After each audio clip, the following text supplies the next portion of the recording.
साहब जी खैर है, आज तो आप छप्पड़ सिंह बने हुए हैं। मेरा मतलब है कि गब्बर सिंह बने हुए हैं।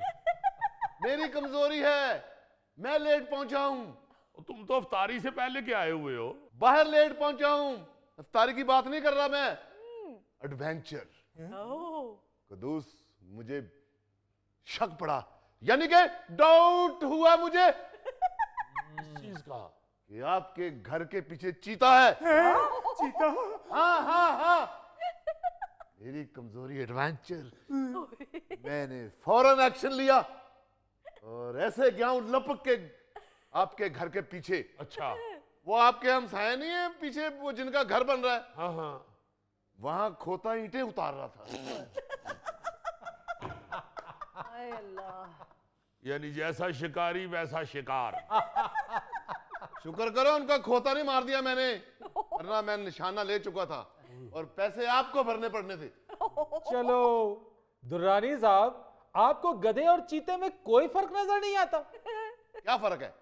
उसके भी दो कान है, उसके भी दो कान है, उसके भी दो आंखें हैं, उसकी भी दो आंखें, उसके भी दांत है, उसके भी दांत है, दोनों के चार चार पांव हैं। अगर खोते पे आप कढ़ाई करवा देना तो वो चीता बन जाता है। चीते ने कोई एमए नहीं किया होता है, दोनों अनपढ़ हैं। और सियाने ऐसे ही नहीं कहेंगे कि चीते की अगाड़ी और खोते की पिछाड़ी से बचना चाहिए। और भाई वो ऑफिसर की अगाड़ी और घोड़े की पिछाड़ी से बचने का कहा है। कर्नल साहब इतना तो आगे पीछे हो ही जाता है। शरफू जी, एक गिलास और ले आओ। वो फ्रूट खत्म हो गया, कहें तो सादा पानी ले आऊं? बकवास बंद कर। नहीं, सादा पानी न लाओ, सरफ मिला के ले आओ पानी में। ठीक है सर। कर्नल साहब, आपको जूस और सर्फ में पहचान ही नहीं है। ये तो फ्रूट खत्म हो गया, वो बता रहा है। अब क्या किसी फर्नीचर का जूस निकाल के ले आए? भाईजान झूठ बोल रहे हैं शरफू, अभी 3 तरबूज मेरी चारपाई के नीचे पड़े हुए हैं। ओहो, बहन के घर रह रहे हो ना तो तरबूज का जूस पी रहे हो, अपने घर होते तो एप्पल का जूस पीते। मम्मा, मैंने बात किया, इरफान नहीं आ रहे सैरी के लिए। हाँ क्यों बेटा, वो तो कह के गया था कि मैं सैरी यहीं करूंगा। मम्मा, आपकी बहू ने बाजारी समोसे और पकोड़े मंगवा के उसके आगे रख दिए थे, इस वजह से उसकी तबीयत खराब हो गई है, इसलिए वो कह रहे मैं नहीं आऊंगा।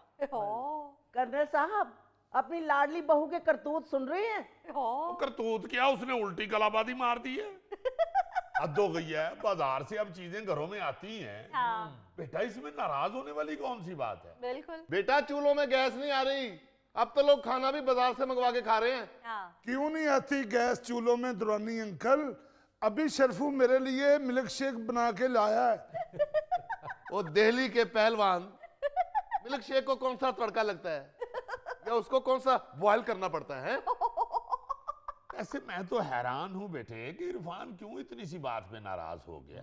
और भी 36 चीजें पड़ी हुई थी टेबल पे, फ्रूट चाट पड़ी हुई थी, दही बल्ले पड़े हुए थे, वो खा लेता, उन पे कौन सा आपका मामू बैठ गया था? वाह, दामाद में से नुक्स निकालना, ये ना सोचना कि तुम्हारी बहू ने क्या चंद चढ़ाया है। यार, आप लोग क्यों इतना फौरन महाजराई पे उतर आते हो? भाईजान ये भी तो देखें, दामाद पहली मर्तबा आया है हमारे घर रोजा खोलने के लिए। मगर तुम जो लूतियां लगाते हो ना, वो मैं कई मर्तबा देख चुका हूँ। कल का लगा हुआ है, उसको ये भी पसंद है, उसको ये भी पसंद है, ये भी बनाओ, ये भी बनाओ, ये भी बनाओ। मैं साफ देख रहा था कि हर चीज ये अपने लिए बनवा रहा है। इसके जितने भी दामाद की खिदमत करने के काम है ना, वो सारे इसके पेट में से होके गुजर रहे हैं। लीजिए साहब। शरफू, खुदा का खौफ खाओ, रमजान मुबारक में भी सादा पानी। तो कपड़ों को देने वाला नील डालना हूं? वो तो पी लो सादा पानी, तुम भी सादे ही हो, तुम कौन से तेरे बिन ड्रामे के हीरो हो? शरफू, मैंने तुम्हें कहा था कि मेरी चारपाई के नीचे 3 तरबूज पड़े हुए हैं। शरफू जी, वो तीनों तरबूज पकड़ो और अब्दुल सलाम को पकड़ो और नहर में फेंकाओ। साहब जी, नहर तो खुश्क है। तो फिर तरबूज रहने दो, खाली अब्दुल सलाम को फेंकाओ। यार, फजूल गुफ्तगू ना लेके चल पड़ा करो बेटी, तुम मेरी इरफान से बात कराओ, मैं खुद उसको मना लेता हूँ। बाबा अब रहने दे, आपको पता है उन्होंने मुझे कितनी बातें सुनाई हैं। अगर मुझे पता होता ना कि भाभी ने सब ये बाजारी मंगवा के उनके आगे रख देना है तो मैं खुद पका लेती। बेटी इरफान को फोन करके बताओ ना कि सहरी में हरीसा, भिंडी गोश्त और नरगिसी कोफ्ते बने हुए हैं।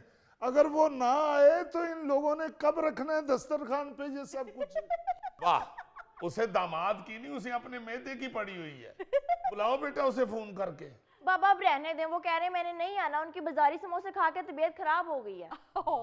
बच्चे आजकल नाजुक हो गए हैं, एक समोसा खा के तबीयत खराब हो गई। बहन जी आप यकीन करें, नहीं आप नहीं करेंगे तो दोस्त तुम यकीन करना, बाले की रेडी पे खड़े होके 8-8 समोसे खा जाता था।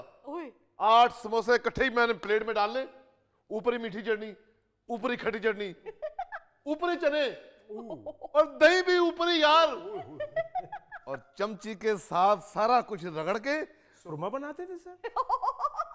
और तुम्हें क्या पता है 2 कोने वाला समोसा खाने वाले,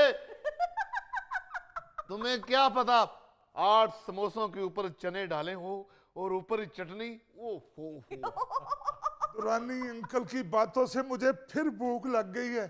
शर्फू जल्दी से जाओ तरबूज का जूस निकाल के लाओ। जी बेटे। से गलती हो गई है, अब दामाद आएगा ना अफ्तारी और सहरी मैं खुद बनाऊंगी। मामा कल भी आपको अफ्तारी खुद बनानी पड़ेगी। वजह? अम्मा मेरे एक दोस्त की तरफ दावत है, मैं और पिंकी वहाँ पे रोजा खोलने जा रहे हैं बाबा।